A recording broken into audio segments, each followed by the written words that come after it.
अपनी चाचा की बहन देवकी का विवाह कंस ने वसुदेव जी के साथ किया। और जैसे ही विवाह हुआ, विवाह करके इतना उसको प्रेम बढ़ा, अपने आप ही विदा करने जा रहा था, तभी आकाशवाणी हो गई, देवताओं ने कह दिया, बोले कि जिस बहन को तुम विदा करने जा रहे हो इसी का 8वां गर्भ तुम्हारा काल होगा कंस। मृत्यु की बात पता चलते ही कंस ने जिस बहन को विदा करने जा रहा है, जिस बहन का कन्यादान किया, उसी के केश पकड़ लिए, तलवार निकाल करके जैसे ही वध करने लगा, वसुदेव जी ने चरण पकड़े,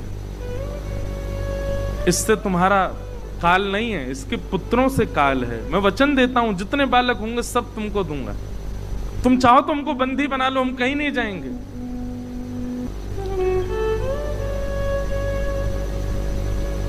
कंस ने कहा मुझे आपकी बात पर भरोसा है, वचन दीजिए जितने बालक होंगे सब मुझे देंगे आप। जी निश्चित। अब कथा ऐसी आती कि प्रथम पुत्र जब हुआ तो लेकर के वसुदेव जी जैसे ही कंस के पास गए तो कंस के हृदय में करुणा आ गई। कंस बोला अरे मेरा भांजा है, मेरी बहन का बेटा है और पहला बालक है, इसको आप रख लो, मेरा शत्रु तो 8वां बालक है, इससे मुझे भय नहीं है, इसको ले जाओ। तो जैसे ही वसुदेव जी ले जाने लगे, अच्छा देखो देवता जरूरी ऐसा नहीं है सारे काम अच्छे ही अच्छे करते हैं, कभी कभी बिगाड़ते भी हैं कामों को।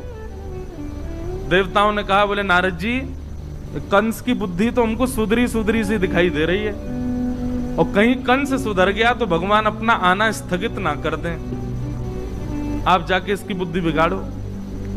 और नारद जी ने आकर के कंस से कहा, बोले अरे तुमने पहले बालक को क्यों छोड़ दिया? बोले 8वां बालक काल है ना। बोले कि पहले से 8वां कोई भी मार सकता है तुमको। कंस की बुद्धि बिगड़ गई महाराज, 6 बालकों को कंस ने मार दिया और 7वें बालक के रूप में स्वयं श्री बलराम जी महाराज पधारे। आप शेषनाग के अवतार हैं। आपका आगमन जैसे ही हुआ, भगवान ने योग माया, जिन्हें हम देवी भद्रकाली आदि आदि रूपों से नाम जानते हैं, इनको ही माया कहते हैं, योग माया। योग माया को भगवान ने आज्ञा की कि हमारे मां के गर्भ में जो 7वां बालक है ये शेषनाग हैं, इनको स्थान स्थिरित करो। और 7वां बालक जो है कुछ माह देवकी मैया के गर्भ में रहने के बाद रोहिणी मैया के गर्भ में स्थगित हो गया। और कंस को यह समाचार मिला कि 7वां बालक तो गर्भ में ही नष्ट हो गया। अब आ रहे हैं 8वें बालक। कंस ने महाराज सेना बढ़ा दी, ताले बढ़ा दिए, सब व्यवस्था कर दी, कहीं से भी बच के भागने ना पाए।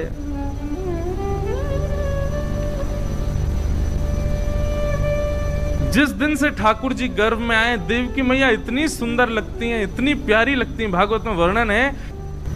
तो कंस की स्थिति क्या हो गई? राक्षस है लेकिन रोज देवकी को देखता है और देवकी जी को देख करके उसके नेत्र सजल हो जाते हैं, मन में भाव आ जाता है, मुस्कुराने लगता है, प्रेम। पहले ही बोल के आता मंत्रियों को, जैसे मैं रोने लगूं मुझे खींच लाना वहां से। पता नहीं क्या हो गया, देवकी को देख के बड़ा भाव आता है। तब मंत्री बोले इसके गर्भ में मायावी बालक है, वो आपको दयालु बना रहा है ताकि आप उसको ना मारो और वो आपका वध कर दे। बोला हाँ सही कह रहे हो तुम, यही बात है।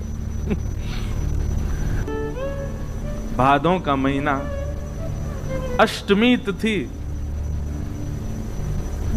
मंदम मंदम जलधरा, जलधारा मंद मंद गिर रही है। और तभी चंदन की सुगंधी से पूरा विश्व महकने लगा। कंस के कारागृह में, मथुरा में देवकी मैया और वसुदेव जी हाथ जोड़ करके भगवान की प्रार्थना कर रहे हैं। और तभी देवकी मैया के गर्भ से एक दिव्य तेज प्रकट हुआ, अद्भुत तेज प्रकट हुआ। और उस तेज पुंज के विश्राम होते ही शंख चक्र गदा पद्मधारी श्रीमन नारायण श्री बाल कृष्ण प्रभु प्रकट हो गए। ठाकुर जी छोटे से बालक ही हैं लेकिन अद्भुत बालक हैं। बोले भैया अद्भुत बालक कैसे हो गया? बोले क्योंकि ठाकुर जी की 2 भुजाएं नहीं थी जब प्रकट हुए, 4 भुजा वाले ठाकुर जी प्रकट हुए। और अद्भुत बालक क्यों हैं? बोले 4 भुजाएं भी खाली नहीं है, शंख चक्र गदा पद्म गर्भ से ही लेकर के ठाकुर जी प्रकट हुए हैं। बिल्कुल भी बड़े ठाकुर जी के स्वरूप का चिंतन मत करना, छोटे से लाल जी ही चतुर्भुज रूप में हैं। शंख चक्र गदा पद्म हाथ में धारण किया है। और पीतांबरम सांद्र पयोद सौभगम। ठाकुर जी पीतांबरी पहन करके, पीली धोती पहन करके प्रकट में, कपड़ा लत्ता पहन के आए लाल जी, पूरे तैयार श्रृंगार करके आए अपना। और गल सौभ कौस्तुभम, गले में कौस्तुभ मणि पहन रखी है। और छोटे से ही नन्हे से गोपाल जी हैं, कोई बड़े रूप में प्रकट नहीं हुए। बोल बाल कृष्ण लाल की। दर्शन हुए सबको। कभी कभी मन होता है नेक्स्ट से गोपाल जी उन्हीं की 4 भुजा हूं, यो पेट निकल रहा नेक्स्ट से बाहर, गद मदरा से हाथ, गोल मटोल लाल जी 4 भुजा, गद मदरा से पाम, गोल गोल गाल, और 4 भुजा वाले 2 दतुइयां निकल रही हैं। वैसे तो जन्म लिए दांत नहीं थे ठाकुर जी के, होते तो वर्णन आता कि दांत थे, पोपले ही भये लाल जी। ठाकुर जी को प्रकट प्रादुर्भाव हुआ।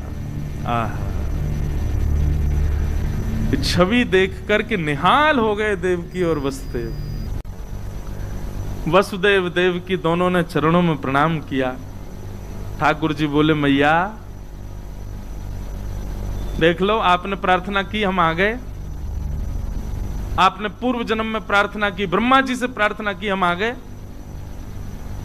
देवकी मैया बोली हमने तो कहा था कि आप पुत्र बन के आओ, आप तो पिताजी बन के आए हो। शंख चक्र गदा पद्म लेके कौन आता है? कपड़ा पहन के आए हो गर्भ से हैं, और कौस्तुभ मणि लटका के आए, मतलब यहां भी श्रृंगार करके प्रकट भय। बोले मैया हम तो शंख चक्र गदा पद्म इसलिए लेके आए, एक मामा कंस जन्म लेते ही मार देता है, इसका वध कर देंगे। देवकी मैया बोली वध तो ठाकुर जी आप चाहो तो कंस का जन्म ही ना हो, वध तो बहुत दूर की बात है, ये सब आपकी लीला है। कृपा करके एक मां को जो सुख होता है बालक को जन्म देने में, वो सुख मुझे प्रदान करो। मेरे 7 बालकों को कंस ने मार दिया, 6 बालक मार दिए, 7वें का जन्म नहीं हुआ। मैं यह सौभाग्य प्राप्ति नहीं कर पाई कि अपने बालकों को अपना पयोधर पान करा सकूं। कृपा करके आप परब्रह्म मेरे यहां पुत्र बन के आए हो, छोटे से बालक बन जाओ, मुझे अनुभव करा दीजिए ना कि हाँ सच में आप बालक बन के आए हैं, मेरा पयोधर पान कर रहे हैं। ठाकुर जी बोले मैया 2 भुजा अंतर ध्यान कर देंगे, लत्ता कपड़ा सब उतार देंगे, बालक बन जाएंगे, लेकिन फिर याद रहे लीला करने के लिए फिर हमको समय चाहिए। 11 वर्ष 56 दिन के लिए हमको ब्रज भेजना, लीला करके बढ़िया माखन मिश्री खा के गोप ग्वालों के संग आनंद करके फिर आएंगे। 11 वर्ष का प्रतीक्षा करनी पड़ेगी, तब आकर के हम महाराज कंस को वध करेंगे। मंजूर हो तो बताओ। तो मैया ने दूसरा भाव अपनाया, बोले क्षण भर का संयोग मिले, उसके बाद भले ही 11 वर्ष का वियोग मिले, कोई दिक्कत नहीं, आप गोद में आओ। ठाकुर जी ने अपनी 2 भुजा अंतर ध्यान कर ली, कौस्तुभ मणि अंतर ध्यान कर ली, और बताएं आज हरि देखे नंगम नंगा, सब वस्त्र उतार करके देखो खुद ही लेट गए, और लेट करके दोनों भुजा और हाथ उठा के रोने लगे। बन गए बालक। देव की मैया ने अब जन्म लेने से, जन्म लेकर के और अब तक का जो बीच का जितना भी भाव था, ठाकुर जी ने अपनी माया से सब अंतर ध्यान कर दिया। मैया को याद ही नहीं है, मैया को लगा अभी अभी बालक प्रकट हुआ है। तुरंत अपनी गोद में लेकर के अपने पयोधर का पान कराया, बहुत रुदन किया देव की मैया ने। ठाकुर जी ने पहले ही आज्ञा कर दी थी कि हमको ब्रज ले जाना। वसुदेव जी ने पूछा कैसे लेके जाना? बोले जैसे ही हम बालक बने, ये सूप है इसमें हमको बिठा देना, लेकर के सीधे ब्रज चलना। तो वसुदेव जी बोले इतने सारे सैनिक, ताले लगे हैं, कैसे लेके जाऊंगा? ठाकुर जी बोले मेरी शरण ग्रहण कर लो, बंधन छोड़ने की जिम्मेवारी मेरी।